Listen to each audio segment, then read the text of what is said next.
An agent tried to sell my house without my permission, so I bought her debt and evicted her. I live on a 50-acre plot that has been in my family for 3 generations. There's an old guest house on the edge of the property that I live in while the main manor undergoes renovations. Last month, a real estate agent named Sarah showed up at my front door with a lockbox and a for sale sign. She told me I had 48 hours to vacate because the house was under contract. When I told her I owned the land, she laughed in my face and called me a lying tenant. Sarah was representing a distant cousin who claimed he owned the guest house, but he did not realize that my grandfather had only granted him a life estate for the building, not the land.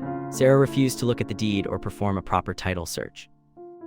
She started bringing aggressive developers onto my lawn, trampling my private garden and shouting about demolition. She even hired a private security team to block my driveway and harass me at night. She told me, "Someone as poor as you does not deserve this much land, so move out or get dragged out." I contacted my lawyer, but then I found a faster solution. My grandfather had left me a massive trust fund I had never touched. I discovered that Sarah's boutique agency was drowning in predatory high-interest loans to stay afloat during the market dip. I used my inheritance to buy out her entire firm's debt portfolio through a shell company. By Monday morning, I was the sole owner of her agency's mortgage and her personal line of credit. I called an emergency meeting at her office. Sarah started screaming that I was trespassing until I sat in the owner's chair. I looked her in the eye and said, "Your debt is now my asset and you are in total default."